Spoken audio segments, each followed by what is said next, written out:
সত্যের প্রতীক চন্দ্রগুপ্ত চন্দ্রগুপ্ত চন্দ্রগুপ্ত।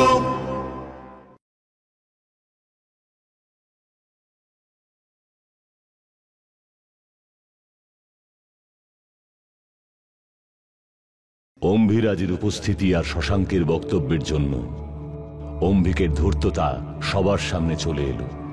চন্দ্রগুপ্তকে ঐতিহাসিক কবচ উপহার দেওয়া হলো। চাণক্য চন্দ্রগুপ্তকে বোঝালেন যে আত্মার শক্তি মানুষকে অজেয় করে তোলে, কোনো কবচ তা করতে পারে না। কিন্তু চাণক্য এই গ্লানিতে ভুগতে থাকেন যে চন্দ্রগুপ্তের মার মৃত্যু ঘটেছে। ওদিকে সুখদেব জানতে পারেন যে চাণক্য চন্দ্রগুপ্তের মায়ের মৃত্যু সংবাদ গোপন রেখেছে, আর তিনি এই কথা চন্দ্রগুপ্তকে জানিয়ে দেন। চন্দ্রগুপ্ত যখন আচার্যের কাছে নিজের মাকে বাঁচানোর চেষ্টার কথা বলে, তখন চাণক্য তাকে বারণ করে দেন। কিন্তু আচার্য, আমার যা বলার বলে দিয়েছি।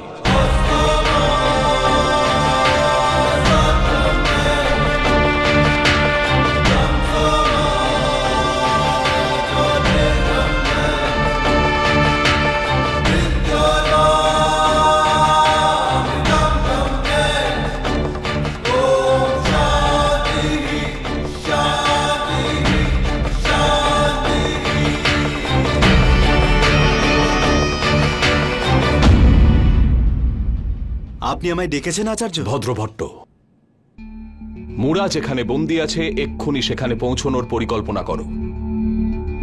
খবর নাও আমাদের কিরকম সুরক্ষা ব্যবস্থার সম্মুখীন হতে হবে। ততক্ষণ আমি অম্বিরাজের কাছে সাহায্যের প্রার্থনা করছি। হ্যাঁ আচার্য। আর শোনো, হ্যাঁ, এতে কোনো ভুল হলে চলবে না। অভিযান অত্যন্ত কঠিন, আর আমি এতে কাউকেই অতি উৎসাহ বা অতি উত্তেজনায় সব ভেস্তে দিতে দেব না।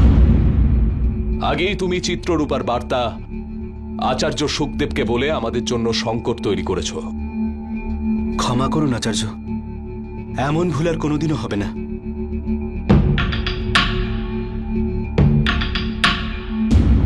কি করব? একদিকে আচার্য স্পষ্টভাবেই নাম বললেন পাটলিপুত্র যেতে, আর অন্যদিকে আমার মা ওখানে ধননন্দের বন্দিগৃহে নরকের থেকেও বেশি কষ্ট সহ্য করছেন। একদিকে আমার গুরুর আদেশ, আর অন্যদিকে আমার মা। আমার কাছে তো দুজনেই ঈশ্বর তুল্য, আর এই দুজনের মধ্যে একজনকে আমি কিভাবে বাঁচব? এই কেমন পরীক্ষা! কোন দিকে যাব? কার কথা শুনবো? কাকে না বলবো? হে প্রভু, আপনি কেন আমার এমন পরীক্ষা নিচ্ছেন? মন হাউ হাউ করে কাঁদতে চাইছে, আর এদিকে কোনো বুদ্ধি মাথায় আসছে না। কি উচিত আর কি অনুচিত কাকে জিজ্ঞেস করব আমি?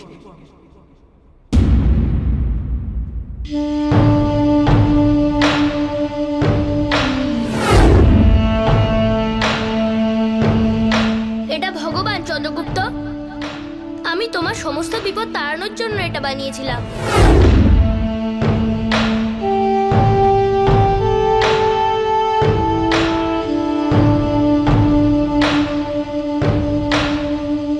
কিছু তো পথ দেখাও প্রভু।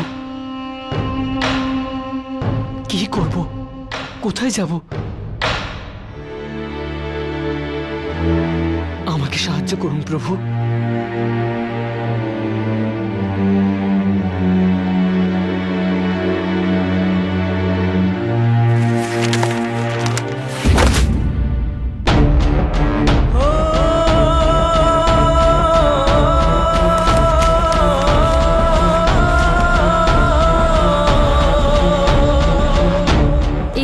সংবাদ জানাচ্ছি, মুরার মৃত্যুদণ্ড রদ করে দেওয়া হয়েছে, কিন্তু ওকে লোখান্ডায় কার্ভিনাথের খনিতে বন্দি করে রাখা হয়েছে।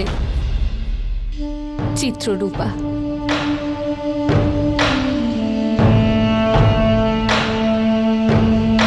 আমি তোমাকে বাঁচাতে আসছি মা। আমি আসছি।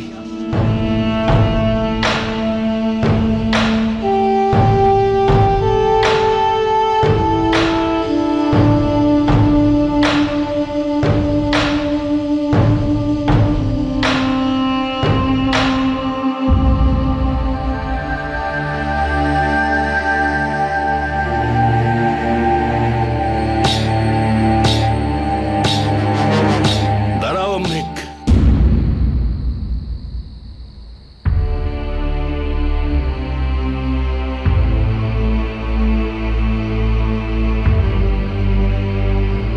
অম্বিক, যাবার আগে আমার একটা কথা শুনে যাও। আচার্য, এখনো কি কিছু বলার বাকি আছে? কুমার, এদিকে এসো, কথাটা অত্যন্ত গুরুত্বপূর্ণ। এসো।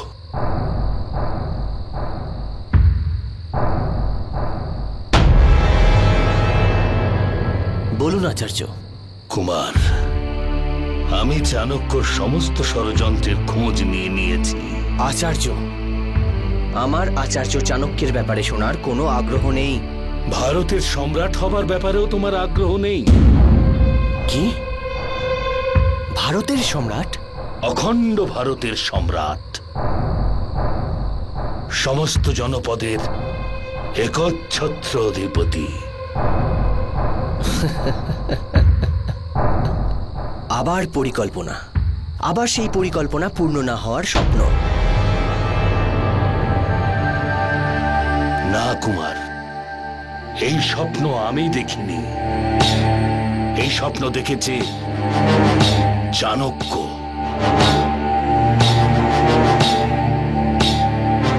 কিরকম স্বপ্ন? কুমার,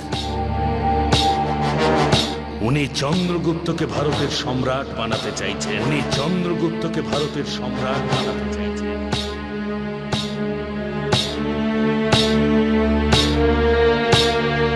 না, ওই দাস আর অখণ্ড ভারতের সম্রাট? হ্যাঁ কুমার, এই জন্যই উনি গুরুকুলে চন্দ্রগুপ্তকে তৈরি করছেন।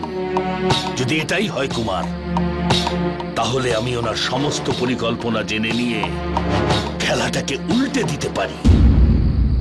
তাহলে অখণ্ড ভারতের সম্রাট ওই দাস চন্দ্রগুপ্ত নয়, অম্বিক কুমার হবে।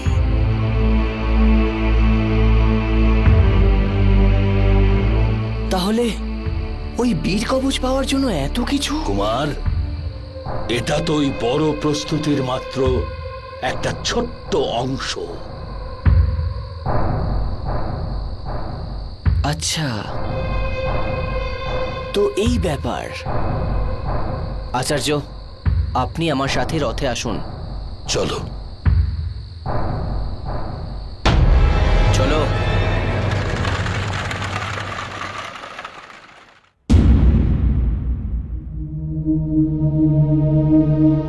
শশাঙ্ক, দিগ্বিজয়, যদি কোনো সাহায্যের দরকার পড়ে আমাদের মধ্যে যেই কথা হয়েছে ওইভাবেই খবর পাঠিয়ে দিও। আমরা ওখান থেকে কিছু ব্যবস্থা করে দেব। ঠিক আছে। যাওয়া যাক। কি হয়েছে চন্দ্রগুপ্ত? তুমি তোমার পরিকল্পনা নিয়ে নিশ্চিন্ত হতে পারছো না? কথাটা সেটা নয় অক্ষয়। আমাকে তো আমার মাকে বাঁচাতেই হবে, কিন্তু আচার্যকে অমান্য করে, ওনার কথা না শুনে আমি এখনো পর্যন্ত কোনোদিনও ওনার একটাও কথা ফেলিনি। সেজন্যে ওনার অজান্তেই এই অভিযানের ব্যবস্থা। আমি জানি না আমার কেমন একটা লাগছে। তোমরা জানো না বন্ধুরা, যে আমি নিজেই নিজের চোখে কতটা নিচে নেমে গেছি। তোমরা সবাই এখানে অপেক্ষা করো, আমি আচার্যকে অন্তিম প্রণাম করে আসছি। কিন্তু এই সময় তো উনি ঘুমোচ্ছেন বোধহয়। ভালোই হয়েছে, না হলে তো আমি ওনার চোখে চোখই রাখতে পারতাম না।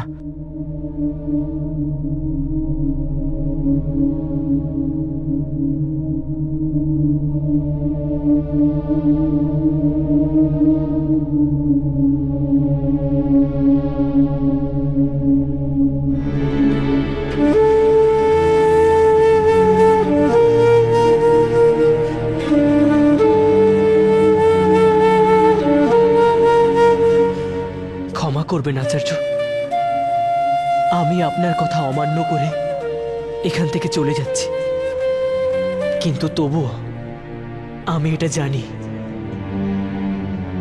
যে আপনার আশীর্বাদ সর্বদা আমার সাথে আছে। প্রণাম।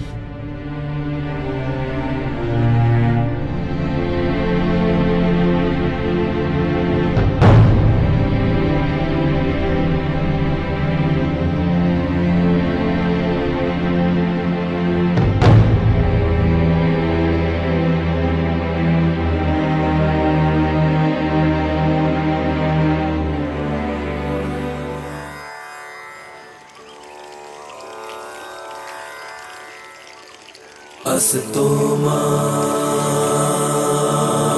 सद्गमय तमसो मा ज्योतिर्गमय मृत्योर्मा अमृतं गमय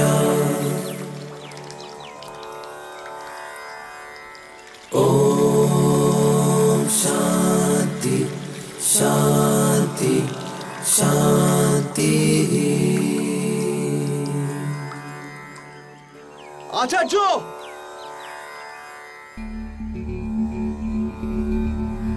আচার্য, আচার্য, আচার্য, চন্দ্রগুপ্ত গুরুকুলে নেই। আমি ওকে প্রত্যেকটা স্থানে খুঁজেছি আচার্য, কিন্তু ও কোথাও নেই। এক দ্বাররক্ষী ওকে দিগ্বিজয় আর শশাঙ্কর সাথে গুরুকুলের সীমানার বাইরে চলে যেতে দেখেছে।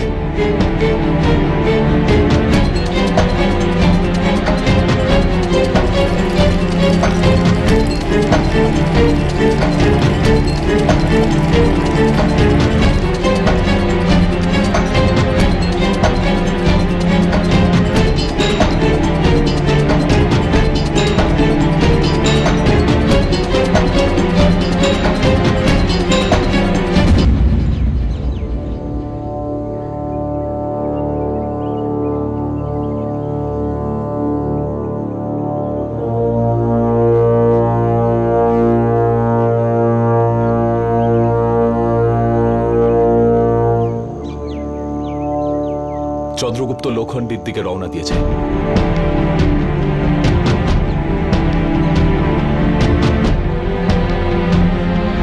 চন্দ্রগুপ্ত,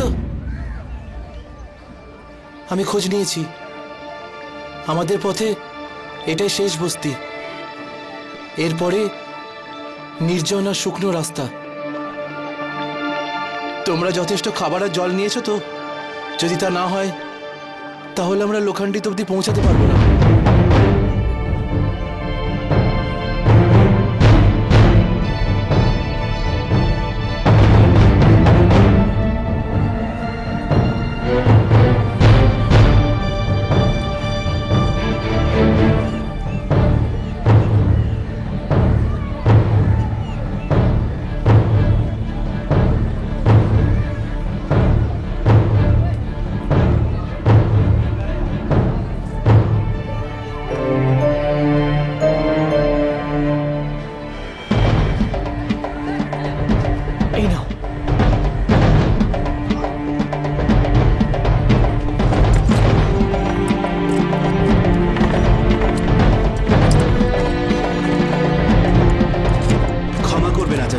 কিন্তু একটা প্রশ্ন আছে আচার্য, এটা আমি বুঝতে পারছি না যে চন্দ্রগুপ্ত এখানে এই গুরুকুলে থেকেও নিজের মায়ের বন্দিস্থানের সন্ধান খুঁজে পেল কি করে?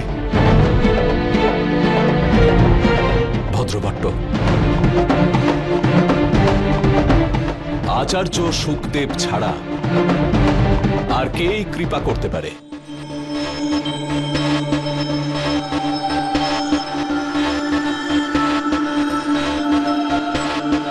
কিন্তু চন্দ্রগুপ্তের কাছে আমি এটা আশা করিনি। ওকে এত সবকিছু শেখানোর পরেও এইভাবে আবেগের বশে এরকম সিদ্ধান্ত নেওয়া, বিজয় যাত্রার জন্য প্রতিটি গুরুত্বপূর্ণ ও প্রয়োজনীয় শিক্ষা দেওয়ার পরে মনে হয়েছিল যে ও পরিপক্ক হয়ে উঠেছে। আবেগের ঊর্ধ্বে গিয়ে ভাবতে শুরু করেছে, কিন্তু সব ব্যর্থ।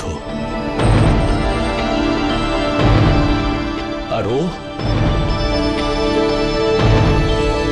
গুরুকে অবজ্ঞা করেছে। আচার্য, সবকিছু জানা শোনার পরেও ও তো একটা বালকই, তাই না? যার মন এখনো নিজের মায়ের জন্য কাঁদে। এটাই তো আগেও ছিল পুরুষতত্ত্ব। আর নিয়তি আবেগের জোয়ারে ভেসে চলা এই বালকের থেকে আরো অনেক বেশি পরিপক্কতা প্রত্যাশা করছিল।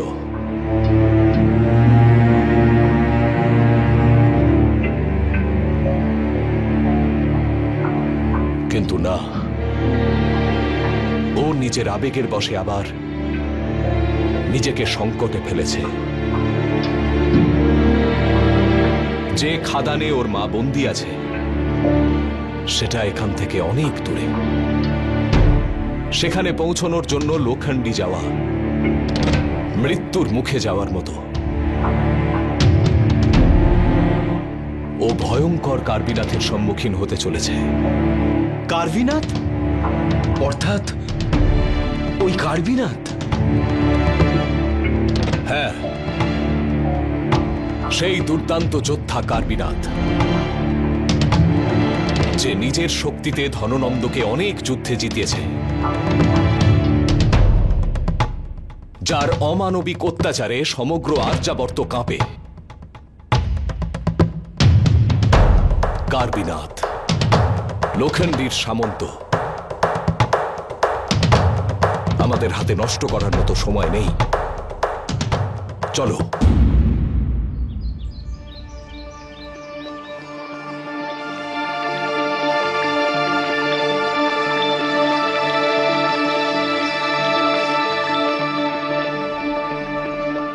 দাঁড়াও, একটু বিশ্রাম করে নেওয়া যাক। যত তাড়াতাড়ি আমাদের খাদ্য আর জল শেষ হচ্ছে, এই জঙ্গলে আর একদিনেরও বেশি চলতে পারবো না। তাহলে এই সময় বিশ্রাম করার সময়ের অপব্যবহার হবে। না দিগ্বিজয়, যদি আমরা আমাদের লক্ষ্যে পৌঁছতে চাই তাহলে আমাদের একটা দলের মতো যেতে হবে। আর যদি আমাদের দলের একজন সদস্য বিশ্রাম নিতে চায় তাহলে সেটাই হবে। হ্যাঁ,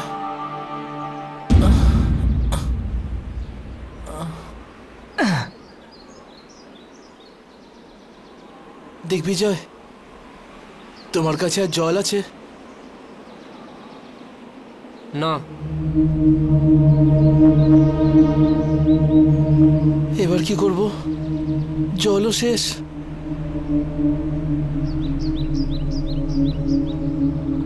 শশাঙ্ক, আমার পাত্রে একটু জল বেঁচে আছে, তুমি ওটা খাও। না চন্দ্রগুপ্ত, এটা তোমার ভাগের জল, আমি কি করে নিতে পারি? কখনো না কখনো তো তোমার এটা দরকার পড়বে, তাই না? শশাঙ্ক, আমরা সবাই একসাথে করে নেব, তুমি জলটা খাও।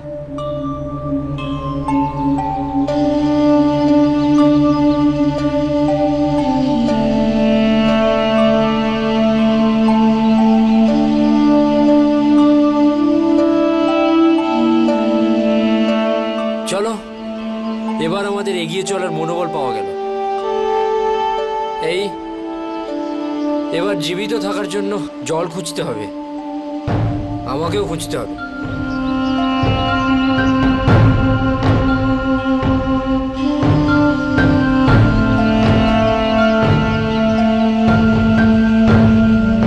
খাবার আর জল খুঁজতে খুঁজতে আমরা লোখণ্ডী পর্যন্ত পৌঁছে যাব।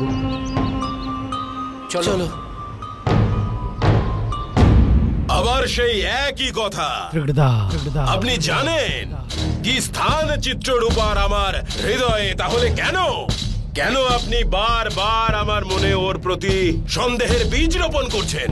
আপনি খুব ভালো করে এটা জানেন যে আমি চিত্ররূপার বিরুদ্ধে একটা কথাও শুনতে চাই না।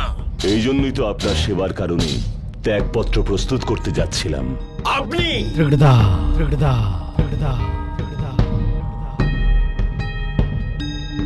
আপনি আমাকে অন্তত একটা সুযোগ দিন চিত্ররূপার বিরুদ্ধে সংশয় তৈরি করবার জন্য।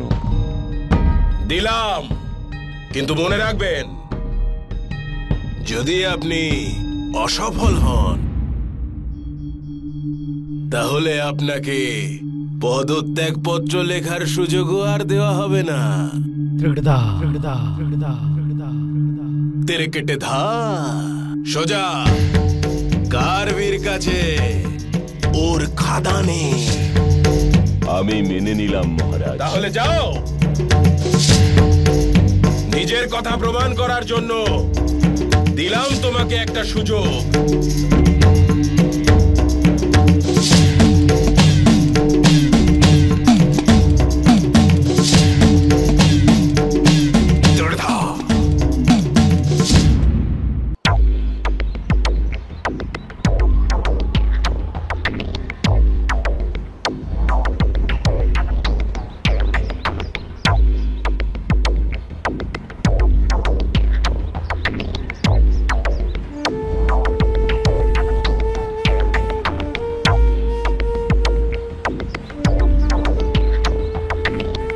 শশাঙ্ক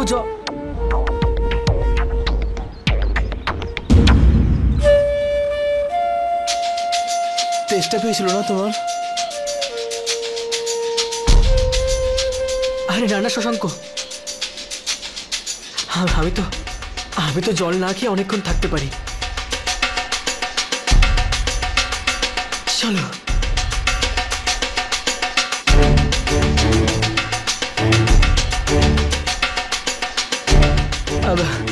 বন্ধুরা, চলো আমরা একটু গল্প করতে করতে এগোই, তাহলে হতে পারে হয়তো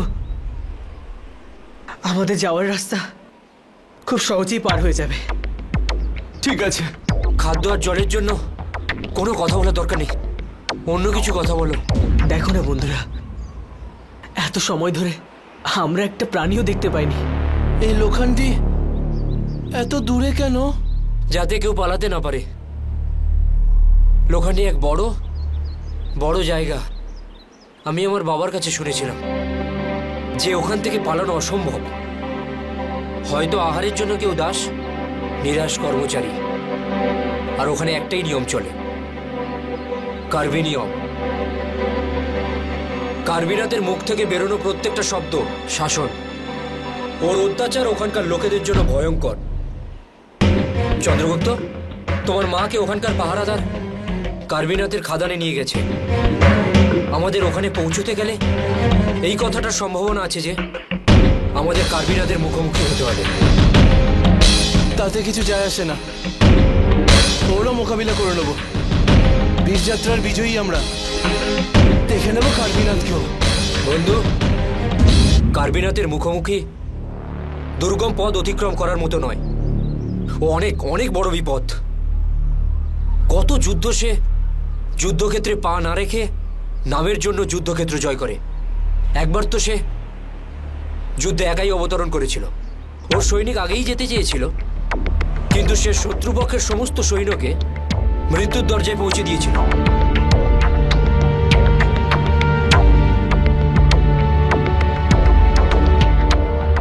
শুধু রাজাকে ধনানন্দের হাতে মারার জন্য ছেড়ে দিয়েছিল।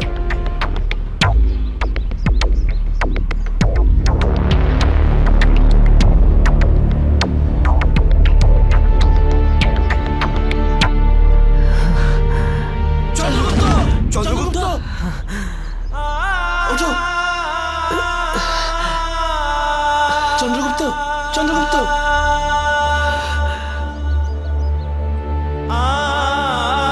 চন্দ্রগুপ্ত, চন্দ্রগুপ্ত, ওঠো চন্দ্রগুপ্ত, চন্দ্রগুপ্ত।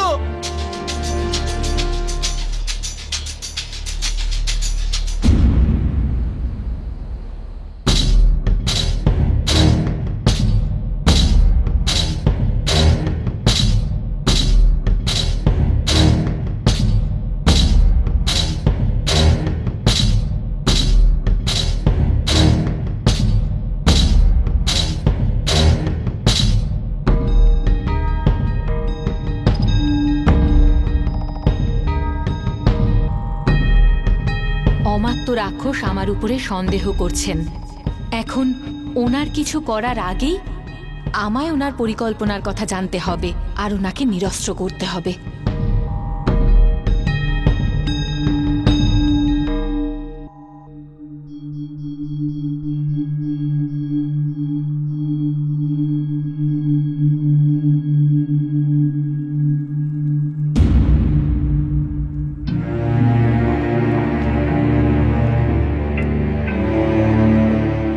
মহারাজ ধননন্দ ওই চিত্র রূপার জন্য পাগল হয়ে গিয়েছেন। কোনো কথাই শুনতে চাইছেন না ওর বিরুদ্ধে। আর এখন তো শুনতে পাচ্ছি তিনি চিত্ররূপার সঙ্গে জঙ্গলের গ্রীষ্ম অবকাশ মহলে একটা পুরো দিন একা সৈনিকদের সুরক্ষা ছাড়াই থাকতে চাইছেন। চিত্ররূপা মহারাজকে মদিরার নেশায় এতটাই ডুবিয়ে দিচ্ছে যে কি বলবো। যদি এই কথাটা ওই দেশদ্রোহী চাণক্যের কাছে পৌঁছে যায় তাহলে খুব বড় অনর্থ হয়ে যাবে। ওই কুটিল ব্রাহ্মণ না জানি কোন ষড়যন্ত্র তৈরি করবে।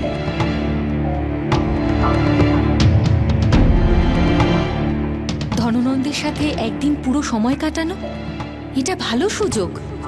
আমায় এই খবরটা এখনই আচার্য চাণক্যকে দেওয়া উচিত।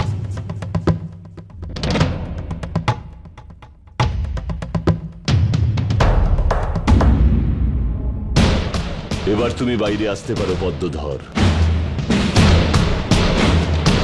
সঠিক সময়ে এমন মহত্বপূর্ণ খবর দেবার জন্য ধন্যবাদ। ফাঁদ তো পেতেই রাখলাম, এবার তোমাদের দায়িত্ব হলো তোমরা খবর নাও যে এখন চিত্ররূপা কোথায় কি করে। আমার চিত্ররূপার প্রতিটি পদক্ষেপের খবর চাই, এবং সেটাও সাক্ষী সমেত। যথাজ্ঞা।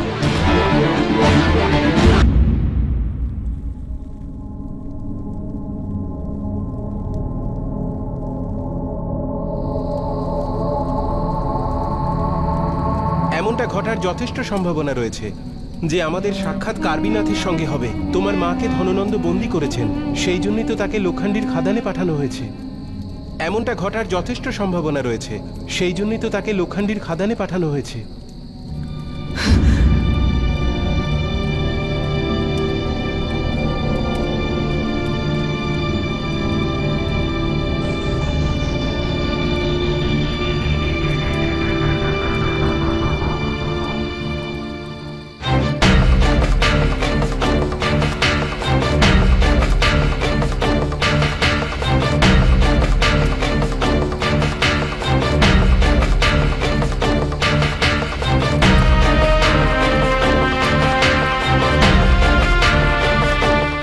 ক্ষমা করে দিন আচার্য। নিজের মাকে বাঁচানোর মোহে পড়ে আপনার আদেশ ছাড়াই আমি গুরুকুল থেকে বেরিয়ে এসেছি। আমি খুব বড় ভুল করে ফেলেছি আচার্য, আমায় ক্ষমা করে দিন। মূর্খ, তুমি কেবলমাত্র একটি ভাবুক আর অবুঝ বালক, যে সর্বদা আবেগের বশে বশীভূত হয়ে সিদ্ধান্ত নেয়। তুমি ধননন্দের সঙ্গে যুদ্ধ করার যোগ্যই নও। যাও, আমি তোমাকে মুক্ত করে দিচ্ছি।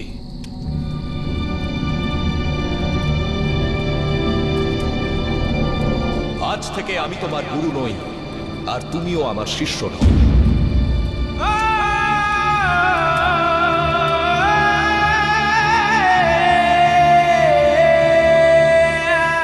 তুমি মাকে চাইছিলে তো? তাহলেই নাও মা।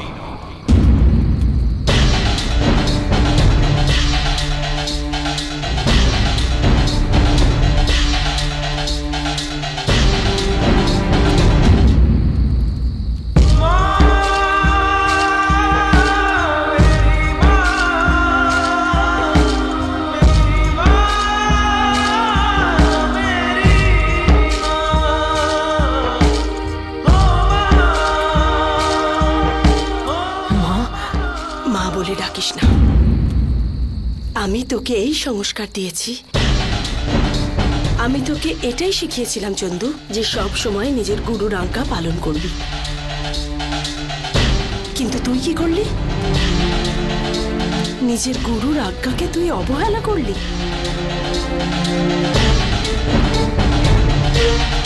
আমি চলে যাচ্ছি।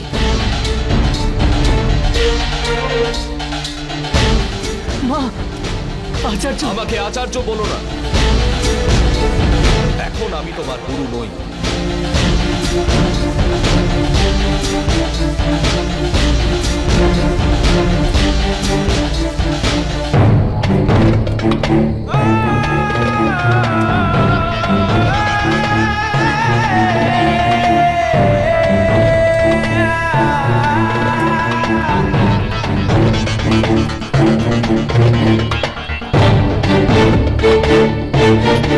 তুমি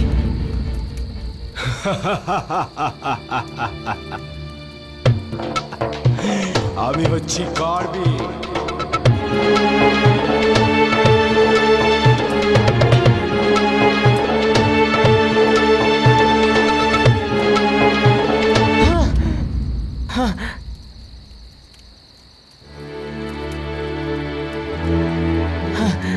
কি হয়েছে চন্দ্রগুপ্ত? তুমি ঠিক আছো তো?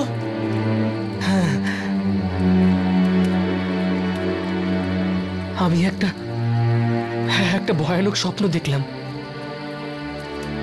এটা সত্যি যে আমি যে কোনো মূল্যেই আমি আমার মাকে বাঁচাতে চাই, কিন্তু আমার মনে বারবার একটাই গ্লানি আছে, নিজের গুরুর কথা অমান্য করার গ্লানি। আমার পুরো বিশ্বাস আছে চন্দ্রগুপ্ত যে আচার্য চাণক্য মায়ের জন্য তোমার এই যন্ত্রণা নিশ্চয়ই বুঝবে। হ্যাঁ চন্দ্রগুপ্ত, উনি সব বুঝছেন নিশ্চয়। আমাদের এখান থেকে খুব তাড়াতাড়ি বেরোতে হবে, চলো।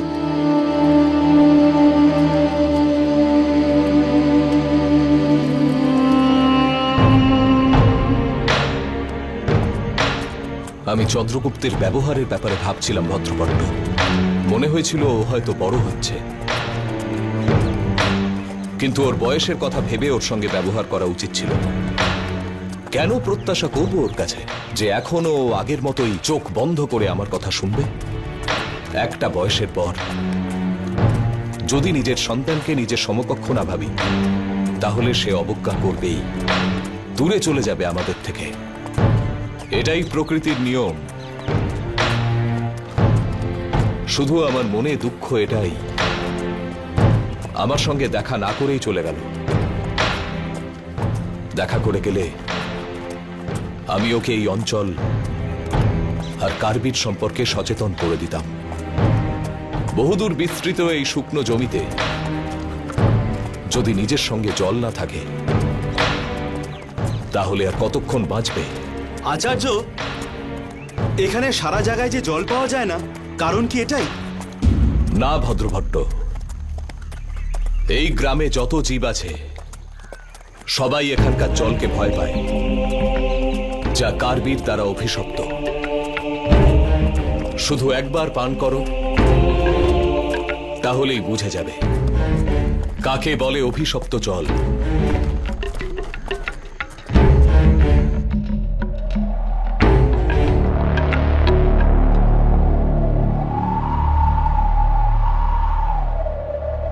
বন্ধুরা, আমার এমনটা মনে হচ্ছে যে ওই টিলাটার পেছনে কোনো গ্রাম আছে। শশাঙ্ক, তুমি চন্দ্রগুপ্তের সাথে এখানেই থাকো, আমি গিয়ে দেখে আসছি।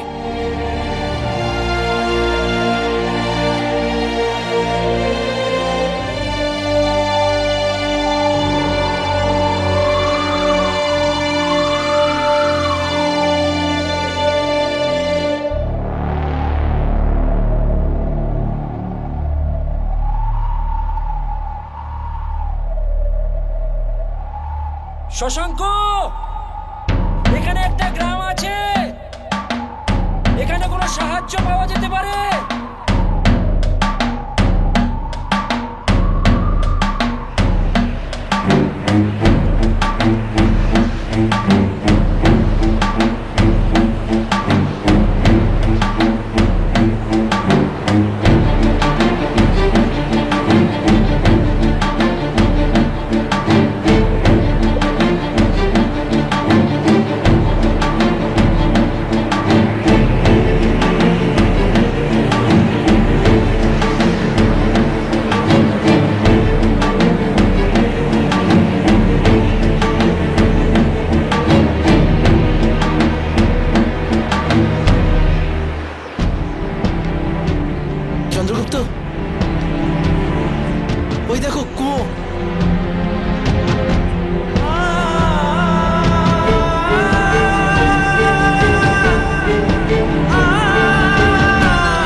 দিগ্বিজয়, দিগ্বিজয়, এবার আমি কি করব? হে ভগবান, এবার কি হবে? এটা আমি কি করলাম?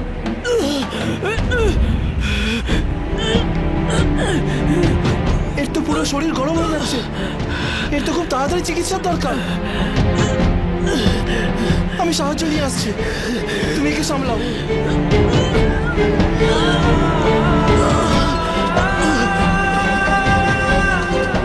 আরে দরজা খোলো, আমার বন্ধু মারা যাচ্ছে। দরজা খোলো, দরজা খোলো। আরে কেউ তোমার বন্ধুকে বাঁচাও, কেউ তোমার সাহায্য করো।